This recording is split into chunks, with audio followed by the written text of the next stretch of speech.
Cavalcade of Kings.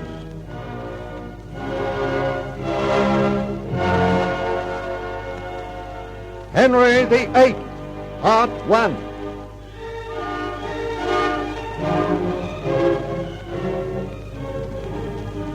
Henry VIII was born in 1491. He was the second son of Henry VII and Elizabeth of York, and in him were united the rival houses of York and Lancaster. He loved display and amusement, but never neglected the government of his kingdom in his pursuit of pleasure. He made himself popular by his hearty manner and prowess in all forms of sport, and during the first years of his reign held a firm place in the hearts of the people. It is the year 1509. The scene, Westminster Abbey. The coronation of the king is in progress. Seated in the coronation chair is Henry, a young, handsome youth of 18. The Archbishop of Canterbury stands before him, bearing reverently aloft the crown of Edward the Confessor. Presently the voice of the prelate breaks the solemn silence. O God, bless, we beseech thee, and sanctify this thy servant Henry, our King, and as thou dost this day, set a crown of pure gold upon his head, so enrich his royal heart with thine abundant grace, and crown him with all princely virtues, through the King eternal. Amen.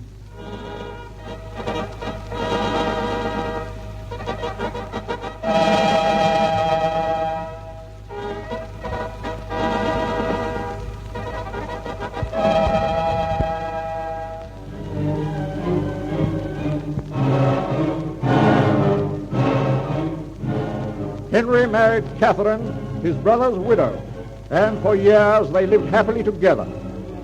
Henry soon felt the need of a wise and prudent minister to help him. He found him in a young priest named Thomas Wolsey, who was the son of an Ipswich merchant. Later, Wolsey was made Lord Chancellor and Archbishop of York, and many years later we find him with the king, now changed into a cruel, selfish man.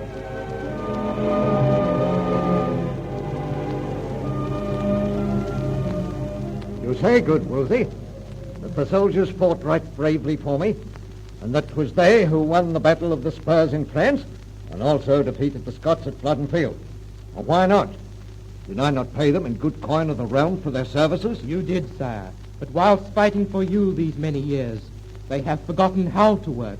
They'll soon learn again. And in the meantime, they starve unless they rob and murder for a livelihood. I'll soon put an end to their lawlessness. A law shall be made whereby any man committing a robbery shall be hanged, eh? Hanging is also the punishment meted out to murderers. Ah, well, what of it? 'Tis but reasonable to suppose, sire, that the man shall not only rob, but murder his victim, so that his accuser's tongue shall be silenced and unable to give evidence against him. No, enough of these cursed arguments. Why persecute me so when my mind is already tortured beyond endurance? What with the intrigues of Spain and France, the audacity of Luther, rot his soul for the heretic that he is, and mine own uneasy conscience. Aye, verily, Wolsey, mine marriage with Catherine, it lies close to my conscience. No, my son, thy conscience has crept too near another lady. Perchance, 'twould be as well to forget her. Good priest, what man could forget the ravishing delights of charming Anne Boleyn, eh? Spare me thy ravings, I pray thee, and let us return to the question of thy marriage. 'Twould seem that thy conscience has rested content in it for 17 long years. Henry, my son, what need is there for subterfuge between you and me? There is no subterfuge, good priest. Then tell me when the uneasiness first overtook thee. When certain questions were asked me by the Bishop of VIII, then French ambassador, who had come to England to arrange a marriage between the Duke of Orleans and my daughter Mary. He bore a letter from the king, who doubted the legitimacy of Mary, being as she is the offspring of the marriage of myself and my brother's widow, Catherine. What would you have me say to this, sire? Catherine is 6 years older than I. She's plain, cold, quarrelsome. And Anne Boleyn is young, beautiful, and ripe for love. I understand, sire. Then you will help me, good priest, to free myself from my present illegal tie? Henry, my son, thou art blacker than pitch. And thou, good priest? I am as red with sin as the scarlet robes I wear. Together we plot the ruin of a pure, good woman whose only crime is that she no longer finds favor in her husband's eyes. Poor Catherine, unhappy for thee was the day thou left thy father's kingdom to become the wife of the monster of England. Huh?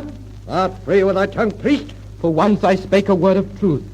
Now have me thrown into the tower, if thou dare. Why? Good priest, No, I thought not. For if my head fell, who would thou have to perform thy foul villainies? I lean on no man, priest. 'Tis pleasant news, sire. Now I shall be spared this foul task of breaking a noble lady's heart. Farewell. No. Come back. Good friend. Look not so black. I but jested. Think no more of it. Come, good Wolsey. Thou seekest money. Much money with which to carry out the building of Ipswich and Oxford. Huh? I will give you all you need, and more, if thou wilt journey to Rome and place the unhappy condition of my marriage before the Pope. Fate dangles in a tempting fashion before mine eyes, and the object of my appetite bids me nibble the luscious morsel. Money for the building of Ipswich and Oxford, wherein so many will receive enlightenment.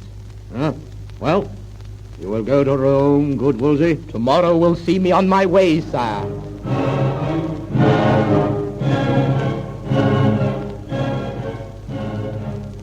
Wolsey's interview with the Pope resulted in Cardinal Campeggio being sent to England to try the validity of the king's marriage.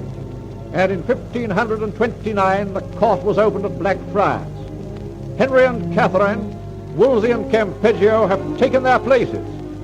Suddenly Catherine rises from her seat and flings herself at the king's feet.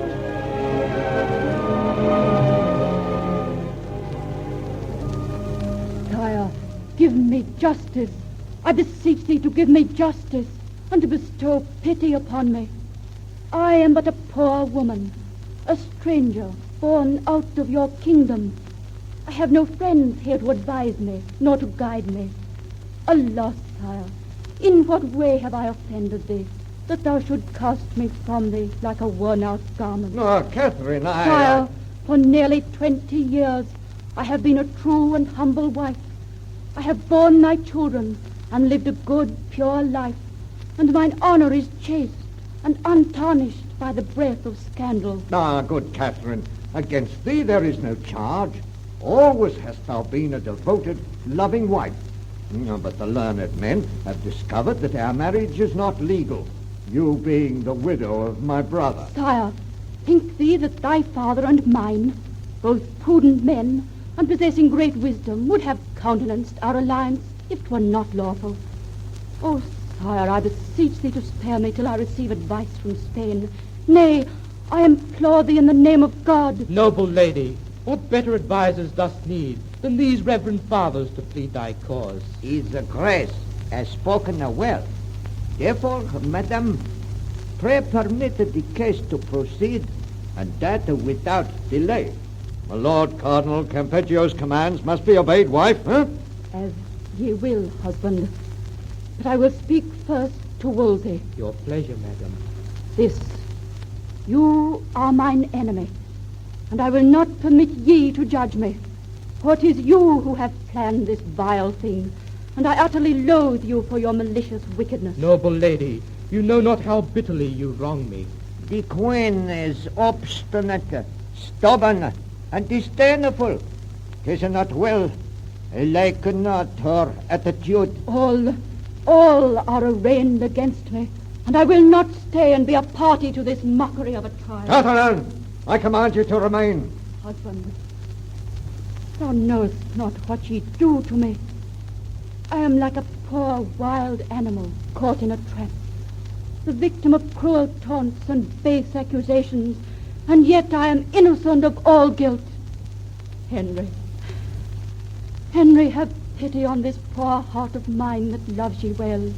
Yea, Even in this hour of thy perfidy, does it still adore thee? Oh, the Queen now accuses His Majesty of perfidy, eh? 'Twould the same, good Father Wolsey, that thou must represent the noble lady to me by calling her gentle, meek, and saint-like. Her bearing is that of the vixen. This is insufferable, and I will not listen to another word. Here in the court, instituted by the Pope, I make appeal to be tried by His Holiness, and to be judged by him alone. Catherine, I forbid you, eh? The Queen must be given justice, sire. You speak of justice. You, Cardinal Wolsey, speaks of justice. Verily the word takes on a foulness as it passes thy vile lips, thou priest of Satan. But thy time will come, thy fate, the fate of all who attain by evil ways, is writ clear upon the horizon. And thy end shall be sanctioned by him whom ye serve so cunningly, so craftily, so wickedly. For uncertain indeed is the friendship and the love of Henry VIII of England.